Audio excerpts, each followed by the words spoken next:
Hello everyone, आज हम discuss करेंगे टू नोडेड बार एलिमेंट का स्टीफनेस मैट्रिक्स कैसे बनाना होता है। ठीक है, कैसे आपको उसको डिराइव करना है। तो फर्स्ट वीडियो में मैं डिस्कस किया था कि कैसे आपको शेप फंक्शन डिसाइड करना है एक टू नोडेड बार एलिमेंट के लिए। आज हम डिस्कस करेंगे फर्दर क्या करना होता है। तो ये आपका स्टेप्स है जो मैं आपको प्रीवियस वीडियो में भी दिखाया था, आज भी दिखा रहा हूँ। ये आपका जो 4 स्टेप है, ये जो 4 स्टेप आपका हो चुका है। ठीक है, अभी तक मतलब शेप फंक्शन तक आप डिफाइन कर चुके हो।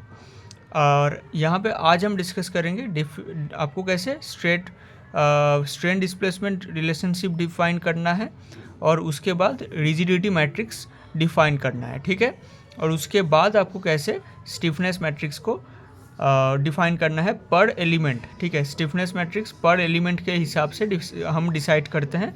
उसके बाद हम अल्टीमेटली ग्लोबल स्टिफनेस मैट्रिक्स मतलब करते हैं। मतलब पर एलिमेंट के बेसिस पे पहले हम स्टिफनेस मैट्रिक्स को डिफाइन करते हैं, उसके बाद हम global stiffness matrix ultimately define करते हैं। तो वो हम दूसरे कोई अलग एक न्यूमेरिकल एग्जाम्पल ले लेंगे, उसमें डिसाइड करेंगे। और यहाँ पे हम क्या करेंगे, आज सिर्फ यही हम डिस्कस करेंगे कि कैसे ये 5, 6 और 7 मतलब strain displacement matrix, rigidity matrix और stiffness matrix for two noded bar element हम करते हैं। ठीक है, तो इसके लिए हम बात करेंगे। तो चलिए हम चले जाते हैं हमारे नोट्स के अंदर। तो देखो, यहाँ तक हम कर चुके थे कि ये आपका स्टिफनेस मैट्रिक्स है, सॉरी ये आपका शेप फंक्शन है। ठीक है, ये आपका शेप फंक्शन है जो हम डिफाइन कर चुके हैं। यहाँ इसके बाद हम टू नोडेड बार एलिमेंट के लिए शेप फंक्शन का कुछ डायग्राम भी बना सकते हैं। शेप फंक्शन क्या होता है? शेप फंक्शन आपका एक एलिमेंट के अंदर जो डिस्प्लेसमेंट होता है ओवरऑल, उसको हम अलग अलग नोड के अंदर क्या करते हैं, डिस्ट्रीब्यूट कर देते हैं। ठीक है, और उसके लिए एक पॉलिनोमियल फंक्शन को डिराइव करते हैं, जिससे हम उस पर्टिकुलर नोडल डिस्प्लेसमेंट के हिसाब से अल्टीमेट एलिमेंटल बेसिस पे डिस्प्लेसमेंट कितना हो रहा है वो हम कैलकुलेट कर सकते हैं। ठीक है, तो उसके लिए जो फंक्शन हमें हेल्प करते हैं वही है शेप फंक्शन। खासियत है शेप फंक्शन का, दो इम्पॉर्टेंट प्रॉपर्टी हम उसके बारे में मैं बता रहा हूँ अभी। फर्स्ट प्रॉपर्टी है कि एक नोड के अंदर उसका वैल्यू हमेशा 1 होता है और दूसरे नोड्स के अंदर उसका वैल्यू 0 होता है। देखिए यहाँ पे 1 है, यहाँ पे 0 है, तो 1 के लिए 1 पे 1 है और 2 पे 0 है, तो इसलिए यहाँ पे एक ऐसा ट्रायंगल बन रहा है। सिमिलरली 2 के लिए 2 पे 1 है और 1 पे 0 है, तो इसके लिए यहाँ पे एक ऐसा ट्रायंगल बन रहा है। तो ये आपका शेप फंक्शन का डायग्राम है। ठीक है, जो भी है ये आप बना सकते हो अलग अलग। अगर आपके पास बहुत सारा नोड है तो उस हिसाब से आप ऐसे बना सकते हो। जैसे ये आपका शेप फंक्शन है, ये आपका शेप फंक्शन। देखो शेप फंक्शन यहाँ पे क्या है, लीनियर है ना। यहाँ पे आप देख सकते हो शेप फंक्शन क्या है, लीनियर है। तो इसलिए यहाँ पे भी एक लीनियर एक स्ट्रेट लाइन बन रहा है हर जगह पे। और यहाँ पे एलिमेंट 1 के लिए नोड 1 पे n1 है, नोड 2 पे n2 है। सिमिलरली एलिमेंट 2 के लिए नोड 2 पे n2 है, नोड 3 पे n3 है। सिमिलरली नोड 3 और 4 पे मतलब एलिमेंट 3 के लिए 3 पे आपका n3 है, 4 पे n4 है। इस तरीके से आपका चेंज होता है। जो भी है हम डायरेक्ट चले जाते हैं स्ट्रेन डिस्प्लेसमेंट मैट्रिक्स को कैसे हम for two noded bar element define करेंगे। तो यहाँ पे जो स्ट्रेन डिस्प्लेसमेंट मैट्रिक्स में पहला काम है स्ट्रेन के साथ डिस्प्लेसमेंट का एक रिलेशन आपको डेवलप करना होता है। यहाँ पे स्ट्रेन क्या है, डिस्प्लेसमेंट के साथ इस तरीके से रिलेटेड है। Do u by do x मतलब एक्स के रेस्पेक्ट में पार्शियल डेरिवेटिव अगर आप एलिमेंट का डिस्प्लेसमेंट को करोगे तो तब आपको स्ट्रेन मिल जाएगा। तो उस हिसाब से आप देखो यू का वैल्यू यहाँ पे क्या था, यू का वैल्यू ये था ना, तो ये यू का वैल्यू अगर आप यहाँ पे सब्सटीट्यूट कर दोगे तो इसके बाद आपका ये आ जाएगा do n1 by do x, do n2 by do x. क्यों? क्योंकि n1 और n2 सिर्फ आपका x के ऊपर डिपेंडेंट है। ये आपका जो डेल है ये आपका नोडल डिस्प्लेसमेंट है, मतलब u1 और u2। यहाँ पे देखो u1 और u2 ये पर्टिकुलर अगर आप डायग्राम पे देखोगे ये आपका u1 है, ये u2 है।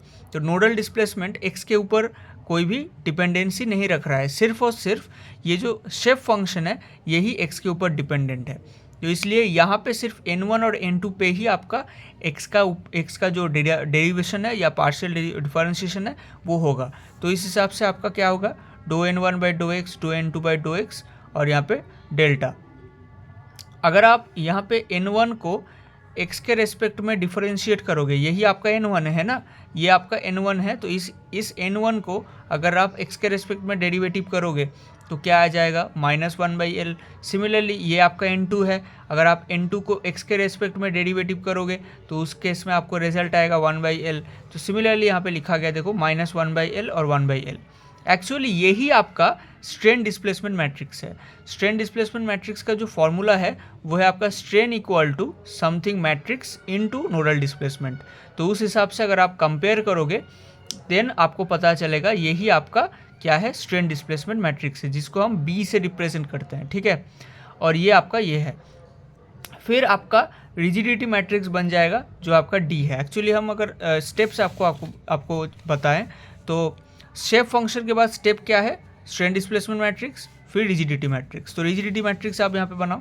रिजिडिटी मैट्रिक्स एक्चुअली बार एलिमेंट के लिए A इंटू ई है। ई क्या है, इलास्टिक मॉड्यूलस, और ए क्या है, एरिया, ठीक है। तो इलास्टिक मॉड्यूलस इंटू एरिया आपका देगा डी, और यहाँ पे एरिया इन्वॉल्व है। तो याद रखना कि जब आप स्ट्रेन डिस्प्लेसमेंट मैट्रिक्स बनाने के बाद रिजिडिटी मैट्रिक्स भी बना दोगे, देन आपको जो थर्ड स्टेप देखने को मिलेगा that is your to develop stiffness matrix, और उस केस में यहाँ पे वॉल्यूमेट्रिक इंटीग्रेशन होता है।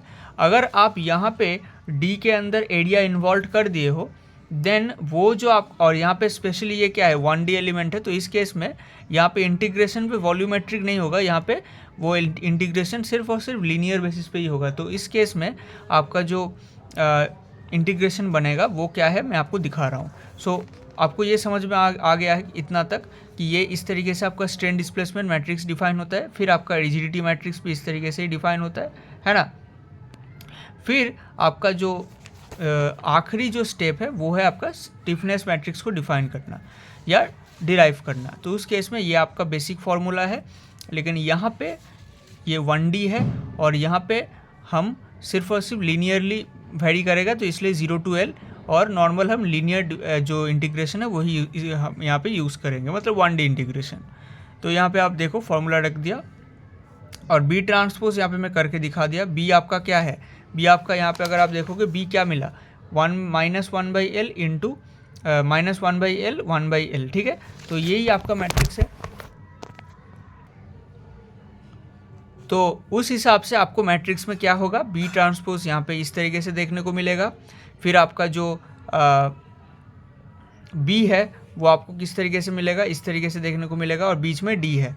सीक्वेंस सेम रखना, बी ट्रांसपोज डी फिर बी, लेकिन यहाँ पे ए ई क्या है, कांस्टेंट है, तो इसलिए ये बाहर चला जाएगा। तो ए ई, और यहाँ पे ये दोनों जो है ये पास पास है इस तरीके से, ठीक है, कोई दिक्कत नहीं है, इस तरीके से पास पास रहेगा।